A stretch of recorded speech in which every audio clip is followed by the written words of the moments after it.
Hello everyone, I hope everyone is doing well. इस video में हम बात करेंगे regarding cash flow hedge accounting and उसकी अकाउंटिंग कैसे करते हैं। And I have taken a small example related to a forward contract. So let's see. So there is a company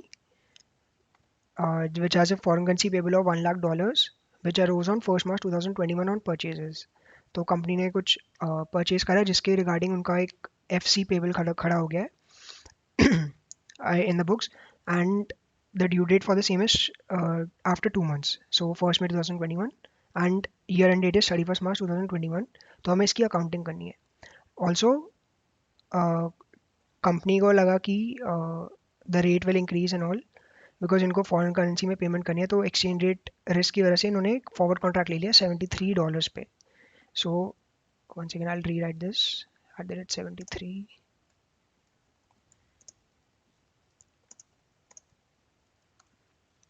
So they have basically hedged their position of $1 lakh.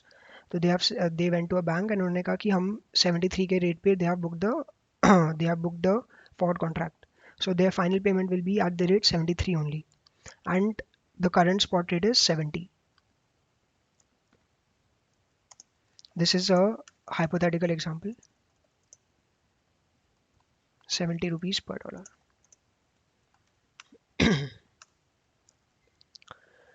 Okay. अब हमें as इसकी as a accountant इसमें इसकी entries देने की how to इसका what will be the impact on the books.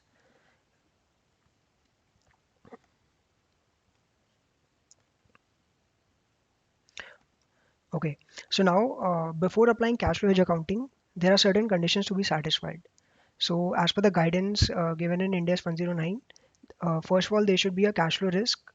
Secondly, to be eligible for cash flow hedge accounting, secondly there should be a foreign hedged item, there should be a hedging instrument, and certain documentation should be maintained by the entity. So our assumption is basically that in company ने सब कुछ comply कर लिया है basis of Ind AS 109, and they are eligible for the hedge accounting. अब इस case में हमारे में hedge item क्या है? What is a hedge item? What exactly that is? Hedge item is basically our foreign currency payable. Right, and हमने इसका जो रिस्क है, इसका कैश फ्लो रिस्क है, क्योंकि ड्यू डेट पे अगर डॉलर का रेट बढ़ जाता है तो हमारा कैश फ्लो ज़्यादा निकलेगा, और अगर कम होता है तो कम होता है, तो there some element of risk which is called cash flow risk. So it affects our variability of cash flows. Hence, it will classify under cash flow hedge. And what is our hedging instrument? Our hedging instrument would be the forward contract, right? Okay, and I have taken a basic assumption that all the basic requirements, like there should be economic risk between the hedge item, hedging instrument, and the entity maintains documentation. Those have been complied with. So you can also read this at part 6, starting with part 6 of Ind AS 109. There you will find all these conditions which have to be satisfied. So our assumption is basically कि ये सारी चीज़ें comply हो गई है, अब हमें बस cash flow hedge accounting करनी है. We have a hedge item which can be a liability, asset, or a highly focused probable transaction. Then there should be a hedging instrument जो इसका रिस्क को कम करता है.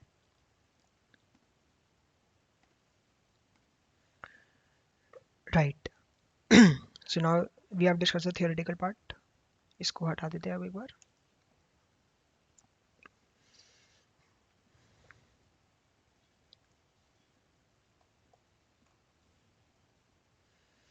ओके, अब थोड़ा एक्सचेंज रेट्स पे बात कर लेते हैं. सो ये अभी तक यहाँ पे जितना भी है ये सारे फैक्ट्स हमारे हैं, मतलब ये हमने एग्जांपल क्रिएट करा है. Now the spot rate is, as I said, it's 70 on the date of purchase, which is 1st March, and at that date there's a forward contract available at 73. So company has taken that. Next, let's say on year end date, the rate goes to 72, and that date forward rate is 73.5. And on the payment date, which is after 2 months, the rate has eventually gone to 75. अब company ने क्या करा है, this is the actual rate first of all. So company was expecting कि rate will increase a lot, तो उन्होंने 73 पे आके बुक कर लिया है. Okay, now we have to account for this. Okay, अब हमने फैक्ट्स के बारे में बात कर लिया है, बैकग्राउंड दे दिया है, theoretical background to some extent. Now we'll be talking uneven exchange rates, and now we are going to jump into the accounting part, which is the crux of this topic. Okay. So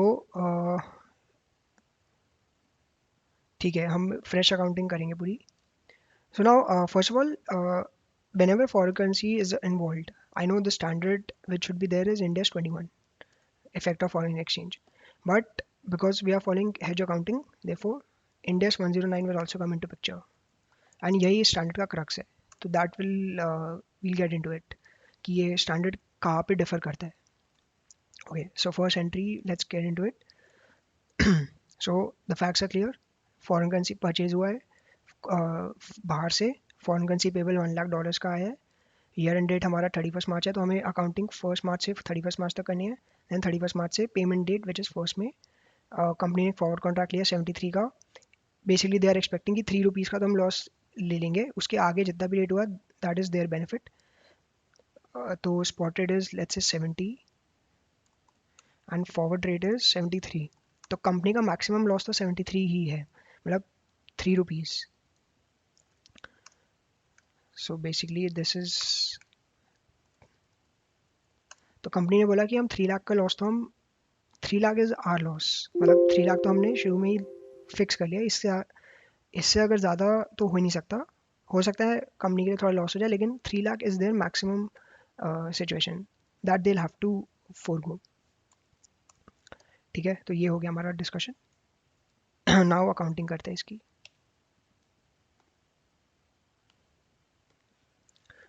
अब आप बताइए first entry क्या होनी चाहिए on the date of purchase. 1 मार्च 2021 को हमने purchase करा है, तो ऑब्वियसली परचेजेज अकाउंट.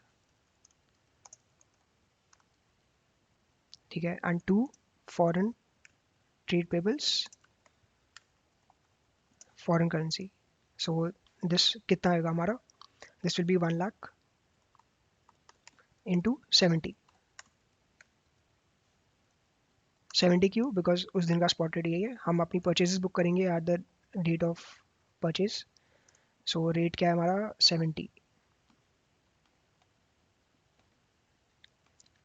हमारा रेट है $70, ₹70 पर dollar. 1 USD to INR ₹70 on the date of purchase. अब इसी दिन कंपनी ने फॉरवर्ड कॉन्ट्रैक्ट भी ले लिया है, तो उसकी तो कोई एंट्री हम करते नहीं. Company takes a forward contract, no entry. और ये क्यों नहीं होती एंट्री, इसके बाद इस पे मैं आऊँगा. There is a logic to it which will come. So 1 March को इन्होंने कॉन्ट्रैक्ट ले लिया. ओके, नाउ अब इस दिन के बाद तो अब हम कंपनी ने बोला ठीक है कॉन्ट्रैक्ट ले लिया, परचेज भी हो गई. अब ईयर एंड आएगा, तो ईयर एंड को ही बहुत सारी चीज़ें होने वाली है. अब वही हमें समझना है. ओके, नाउ आप बताइए फर्स्ट थिंग क्या होगी 31 मार्च को. ठीक है, so first of all company को अपने जो पेबल्स है उसको क्लोजिंग रेट पे रीइंस्टेट करना पड़ेगा. सो उसकी फर्स्ट ऑफ ऑल एंट्री होगी फॉरेक्स. अब देखिए हमारे ट्रेड पेबल 70 पे है एंड ईयर एंड को रेट है 72 द स्पॉट रेट. तो ट्रेड पेबल बेसिकली ₹2 का हमें लॉस हो गया.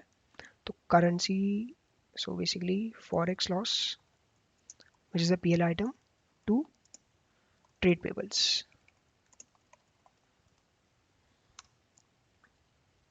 सॉरी नरेशन भूल गया मैं.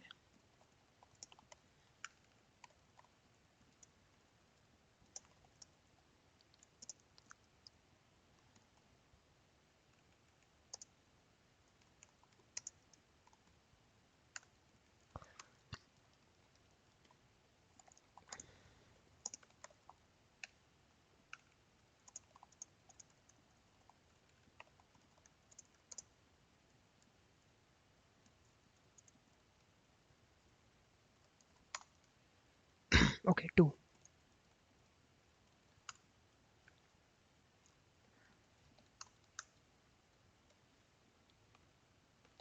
राइट. अब हम अगर अपनी बुक्स देखें, नाउ इफ अगर हम अपनी बुक्स देखेंगे तो हमारा ट्रिपल 72 लाख का हो जाएगा. And Y? बिकॉज रेट है 72, तो हमने इंडेक्स 21 फॉलो करा है जितने भी हमारे फॉरेन करेंसी मॉनेटरी आइटम्स है. ओके, इसका बैकग्राउंड में लिख देता हूँ. Additional guidance since trade payables in foreign currency is a monetary item, it will be converted, it will be reinstated at the closing rate. Right. So this is the first thing. Now second thing हम क्या करेंगे? Okay, now यहाँ पे ही हमारा standard बोलता है कि this is the crux of the standard. Now cash flow hedge accounting क्या बोलता है कि आपका जो ये वाला लॉस है ना, जो आपका जो आपका लॉस है 2 लाख का, ये अभी तो पीएल में जाएगा तो it will fluctuate the PNL. तो क्योंकि हमने तो हेजिंग कर दिया है and we are eligible for hedge accounting, तो इट सेज कि जितना भी आपका पीएल का आइटम है ना, it should not fluctuate. Therefore जितना भी पीएल रिलेटेड आइटम्स है,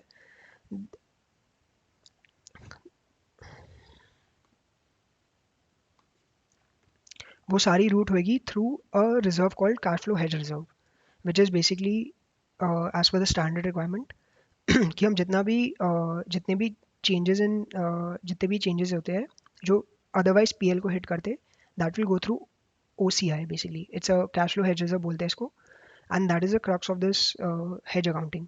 क्योंकि हमने तो हेज कर लिया ना, तो जितना भी हमारा हेज जो भी हमारे हेजिंग एक्टिविटी से रिलेटेड है वो सारा सी कैश फ्लो हेज रिजर्व के थ्रू जाएगा. तो वो कैसे होएगा? अब जो अदरवाइज व्हाट वुड हैपन कि ये सारा फॉरेक्स लॉस हमारा पीएल में जाता, but now we will transfer it to a reserve called cash flow hedge reserve. इस पे हम थोड़ा और डिस्कस करेंगे अभी डिटेल में.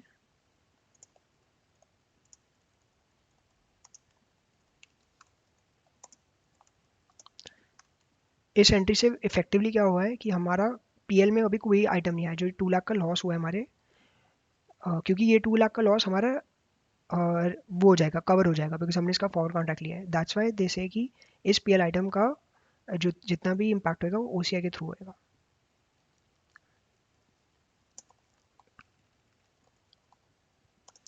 बीइंग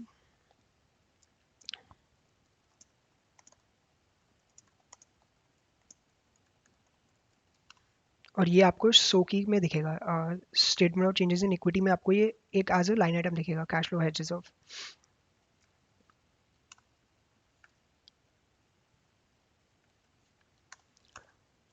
ओके फाइन, तो ये तो हो गया.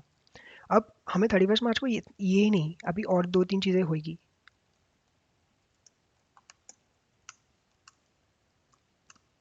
ओके, नाउ आपका क्वेश्चन रहेगा कि ठीक है हमने हेज तो करा है, लेकिन कुछ एलिमेंट है जो हमारा लॉस हमने प्लान्ड लॉस हमने इंकर करा है. वो कहाँ पे है? ये वाला.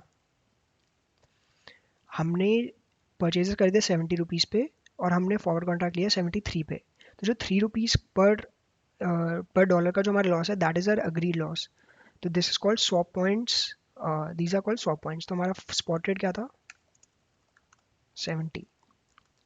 फॉरवर्ड रेट जो हमने अग्री करा है, मतलब हमने इसका कॉन्ट्रैक्ट ले लिया है, तो 100 पॉइंट्स कितने आ जाएंगे हमारे? 3 लाख. और हमने अभी डिस्कस करा था कि कंपनी का अग्रीड लॉस कितना है, विच इज़ 3 लाख. राइट. अब 3 लाख को हमें किसी एक, ये जो 3 लाख का लॉस है यही पीएल को हिट करेगा, इसके अलावा कोई चीज़ पीएल में नहीं जाएगी, बिकॉज ये हमने अग्री करा है, ये हमने हेजिंग करी है इसकी. ओके. अब ये 3 लाख ऐसा नहीं कि एक ही समय चले जाएगा, it will go over time. So हमारा टाइम क्या है? 2 मंथ्स. तो एवरी मंथ कितना जाएगा? 1,50,000. So therefore this is called 100 point amortisation. So इतना. और ये जाएगा किसके थ्रू? हम रूट करेंगे सारा ओसीआई के थ्रू ही. राइट। सो सो फर्स्ट थोड़ा एक बार फिर से फ्लो बना देते हैं। परचेजेस हुए 70 रुपीज़ पे, ठीक है। 70 रुपीज़ को हमने 72 बनाया बिकॉज स्पॉट रेट 72 है हमारा ट्रेड पेबल्स। जो फॉरेक्स लॉस है वो स्ट्रेट अवे पीएल में नहीं जाएगा, वो सिस्टमैटिकली जाएगा। तो जितना भी फॉरेक्स लॉस यहाँ पे आया हमने उसको सी एफ एच आर में डाल दिया, ओ सी आई में डाल दिया। अब इसको जब हम अमोटाइज करेंगे 1,50,000 1,50,000, सो ये हमारा अब एक अमोटाइजेशन जाएगी इस एंट्री का reverse, forex loss P L two cash flow hedge reserve, not 2 lakh, right.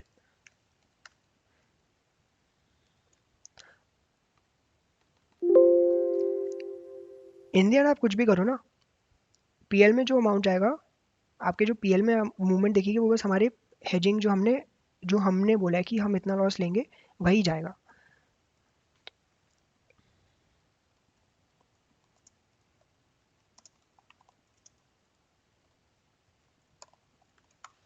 ठीक है, ओके।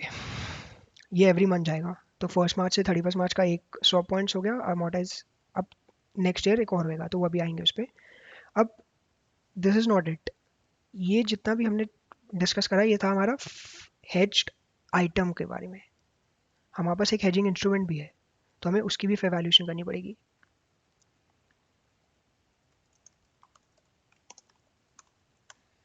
ओके, अब आप बताइए कि हमारा इसकी एंट्री क्या होगी।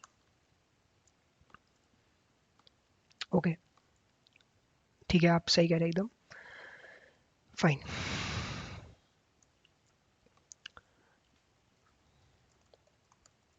हमारा फॉरवर्ड रेट क्या है, 73। What is the forward rate on 31 मार्च, 73.5। मतलब अब ये सबसे बड़ा क्रक्स है, ये अगर आपने समझ लिया तो देन, अगर आपने फॉरवर्ड कॉन्ट्रैक्ट की फेयर वैल्यूएशन समझ ली, बिकॉज यही लोग मिस कर जाते हैं। हमने जब फॉरवर्ड कॉन्ट्रैक्ट लिया तब उसका रेट था 73 which is on the date of purchase. अब उसी अगर मैं 31 मार्च को लेने जाता वही फॉरवर्ड कॉन्ट्रैक्ट तो मुझे 73.5 देने, मुझे 73.5 का आउटफ्लो होता। तो मेरा डेरिवेटिव का वैल्यू कितना हो गया, इनटू एग्जैक्टली, इसका मतलब मुझे 50,000 का गेन ऑलरेडी हो चुका है बिकॉज मैंने जल्दी फॉरवर्ड ले लिया। इसको एक बार भूल जाते हैं। तो डेट ऑफ परचेज को मैंने फॉरवर्ड लिया 73, तो मैंने बुक कर लिया है, 73 इज ऑलरेडी बुक्ड। बट जब मैं अपनी वैल्यूएशन करता अपने फॉरवर्ड कॉन्ट्रैक्ट की, तब मैं देखता हूँ यार कि मैं आज लेता फॉरवर्ड कॉन्ट्रैक्ट तो मुझे 73.5 देने पड़ते। सो दैट्स वाई जो 0.5 रुपीज़ का लॉस है वो मेरे बेसिकली मेरे फॉरवर्ड कॉन्ट्रैक्ट की वैल्यूएशन है वो।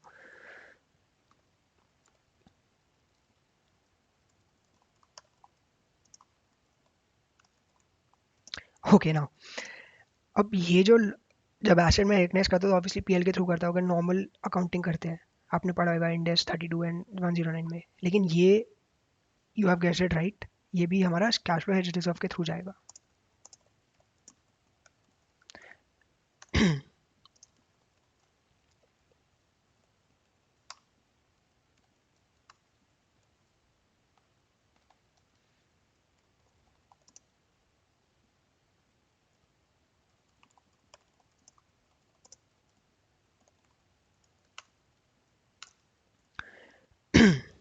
ओके, तो अभी तक हुआ क्या है,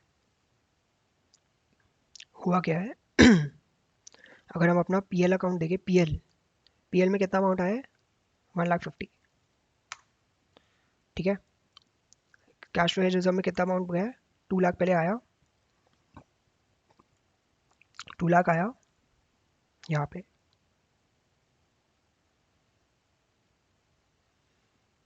1,50,000 चला गया और फिर 50,000 और आया, मतलब नेगेटिव। तो इस एग्जांपल में तो C F H R zero हो गया, ये बेसिकली बैलेंस शीट अकाउंट है, this not a PL account. ये आपका इक्विटी अकाउंट है बेसिकली। और पीएल में हमारा 1,50,000 का लॉस चला गया इस साल, नेक्स्ट ईयर 1,50,000 जाएगा तो हमारा 3 लाख का लॉस जाएगा, which is the agreed or agreed loss. And जितनी भी बाकी मूवमेंट होगी पीएल के थ्रू जो अदरवाइज पीएल में जाती, that will go to OCI. तो इसको अभी के लिए हटा देते हैं, that will create confusion. Okay अब मैंने थोड़े अकाउंट्स बनाए, एक बार वो भी देख लेते हैं। फाइन सबसे पहले foreign currency payable account. First of all 70 lakh spot rate पे हुआ, और फिर 31 मार्च को फॉरेक्स लॉस के थ्रू हमने बुक कर लिया, तो 72 पे आ गया ये।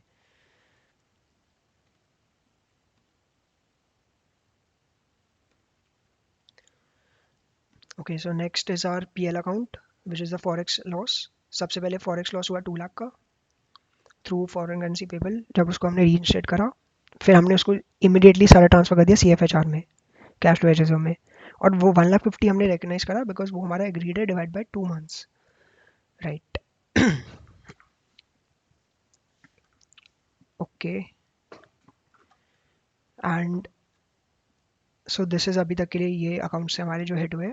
देन हमने ऑब्वियसली हमने फेयर वैल्यूएशन करा डेरिवेटिव एसेट का, एंड सीएफएचआर की तो मूवमेंट आपको वहाँ पे बता दी कि कैसे how are things moving there.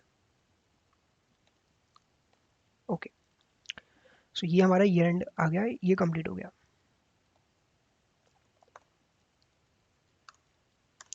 Do you think कि हमें और कुछ करना चाहिए? हमारा foreign currency payable is at 72, हमारा फॉरवर्ड कॉन्ट्रैक्ट की वैल्यूएशन हो गई, हमारा पीएल इक्वलाइज हो गया है, एंड हमारा cash flow hedge reserve nullify हो गया पूरा in this example.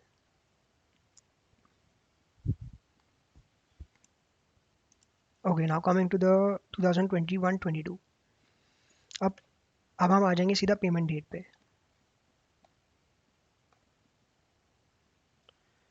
Payment date पे जब आएंगे हम, ओके अब इसकी सेटलमेंट होती है, वही सबसे इंपॉर्टेंट है, that's what you have to understand.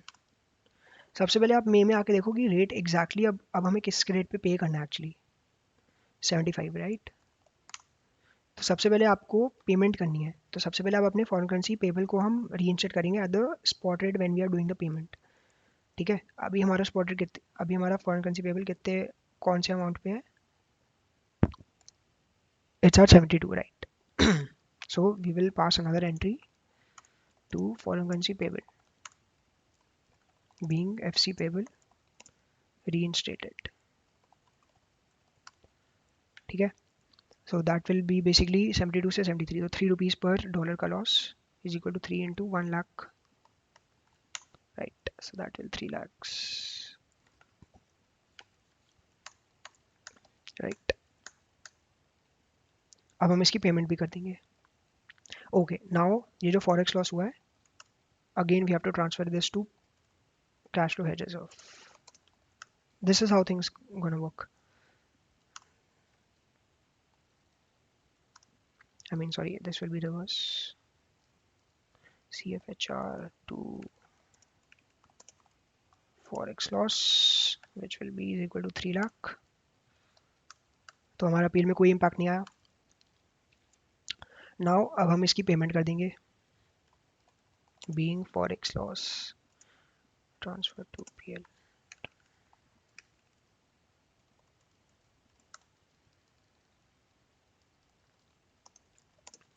अब पेमेंट करेंगे तो देखो बैंक से तो हमारा कितना जाएगा, ऑब्वियसली बैंक से हमारा जाएगा 75 के रेट पे।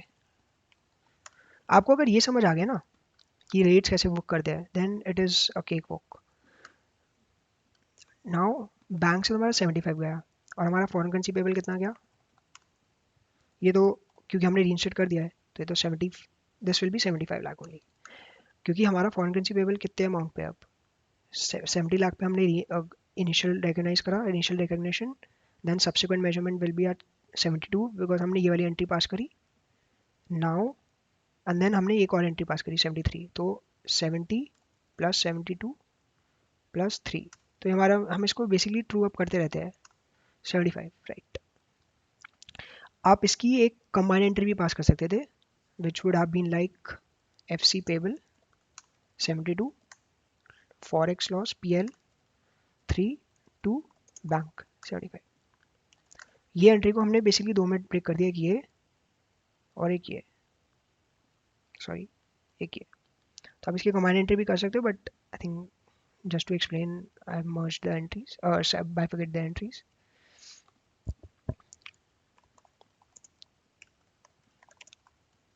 अब आप कहेंगे हमने तो फॉरवर्ड कॉन्ट्रैक्ट लिया ना, उसका क्या हो गया? उस पे आते हैं एक बार।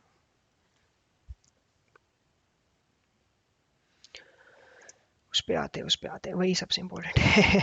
ओके, नाउ हमें एक और सबसे पहले एक जो चीज़ करनी पड़ेगी, ये वाली एंट्री को डुप्लीकेट करना पड़ेगा।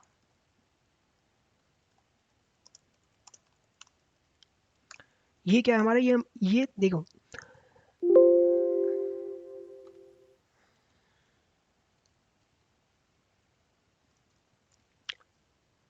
जो हमारा 100 पॉइंट्स अमोर्टाइजेशन है वो चलते रहेगा। अगर 10 मंथ्स का है तो हर मंथ चलेगा, 10 मंथ चलेगा, 2 मंथ चलेगा। Okay,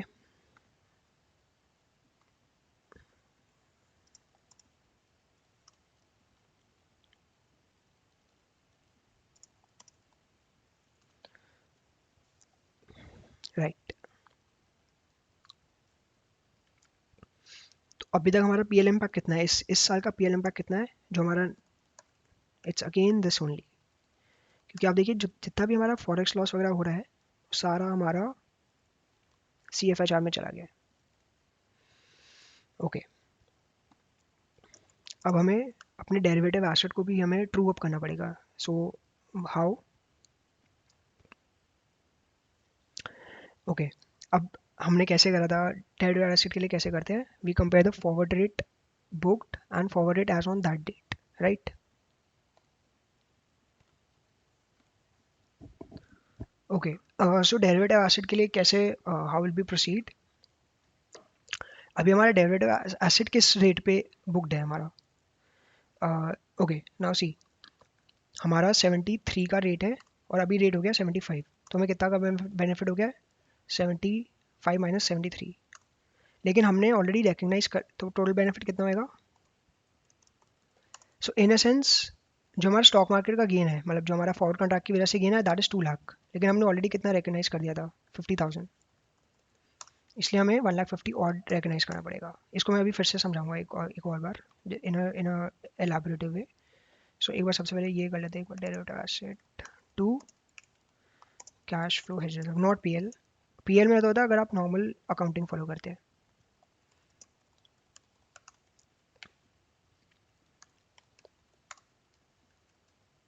right. पर आप समझ पा रहे हैं कि क्या हो क्या रहा है? जितना भी हमारा gain loss stock market and वो सब हमने हेज कर दिया, इसलिए वो सबका इफेक्ट जीरो हो रहा है। लेकिन जो हमारा जो प्लान लॉस है वही गया PL में अभी तक। और ये मैं आपको एक बार बताता हूँ कैसे। Just give me 2 minutes. Being derivative asset trued up to,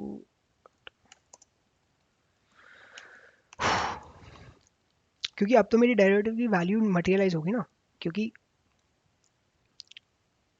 okay इसको मैं एक बार थोड़ा और एलाबरेटिव वे में बताऊंगा। एक जस्ट गिव मी 2 मिनट्स, इसको मैं बहुत डिटेल में बताने वाला हूँ इसको, और इसको हम अब रियलाइज कर लेंगे। Bank to derivative asset.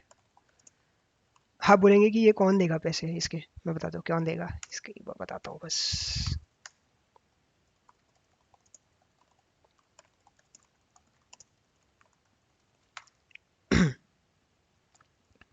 ठीक है, ये हो गया, इसको एक बार कंप्लीट कर देते हैं, फिर हम इसको फिर से डिस्कस करेंगे। और मैं सबसे ब्यूटीफुल इम्पैक्ट बताता हूँ इसका क्या है, ब्यूटीफुल चीज़। हमारे बैंक से कितना आउटफ्लो हो गया? 75। और हमें कितना आ गया वापस? 1,50,000। Sorry, this will B 2 lakh actually, not 2 lakh. क्यों है? बिकॉज 1,50,000 यहाँ पे है एंड 50,000 हमने ऊपर लास्ट ईयर रिकग्नाइज करा था as on the closing date. तो हमारा जो डेरिवेटिव एसेट की जो वैल्यू है वो that is 2 lakh which is nothing but 75 minus 73, क्योंकि एक्चुअल, अच्छा ये इसका बेसिक लॉजिक वेरी सिंपल। अगर हम फॉरवर्ड कॉन्ट्रैक्ट नहीं लेते तो हमें कितना पे करना पड़ता, 75, लिया तो कितना पे करा, 73, तो 2 रुपीज़ हमारा, 2 रुपीज़ पर dollar is our benefit, so that is nothing but the derivative का फेयर वैल्यू। हाँ, हमारे बैंक से कितना गया, 73, विच इज़ नथिंग बट जो हमने रेट ओरिजिनली लिया था, 75 ऊपर गया एंड 2 लाख वापस आ गया, राइट। ओके, अब इसको कंप्लीट करते हुए, सो इस साल हमारा ये हो गया, ये हो गया, ये हो गया, पेमेंट हो गई और 100 पॉइंट अमोर्टाइजेशन हो गई एंड सेटलमेंट भी हो गई। तो आई मीन फॉरवर्ड कॉन्ट्रैक्ट में तो यही होता है and so I mean this is it, cash flow hedge reserve के कैसे जाते हैं ऑल, एंड ये जितने जितने भी अकाउंट्स हैं इसका पूरा मैंने मूवमेंट बनाया हुआ है एंड आई थिंक इसको मैं नीचे डाल दूंगा तो you can access this file. तो अभी पूरा अकाउंट्स का मूवमेंट भी देखते हैं कि कैश फ्लो हेज रिजर्व में कैसे मूवमेंट जाता है and okay. So I mean hedge flow accounting के लिए तो इतना ही था। अभी मैं एक एडिशनल डिस्कशन करने वाला हूँ बस रिगार्डिंग दिस। आई नो यहाँ पे डाउट होता है कि ये डेरिवेटिव एसेट हमें कौन देगा, तो उस पर मैं बताऊँगा, I am just gonna talk about that. लेकिन जो मेन क्रक्स है that is the cash flow hedge reserve, कि पीएल में कितना, पीएल में क्योंकि फ्लक्चुएशंस ना दिखे इसलिए हम उसको कैश फ्लो हेज रिजर्व के थ्रू रूट करते हैं। हम उतना ही पीएल में डालते हैं जितना हमें चाहिए, मतलब जितना हमने अग्री करा।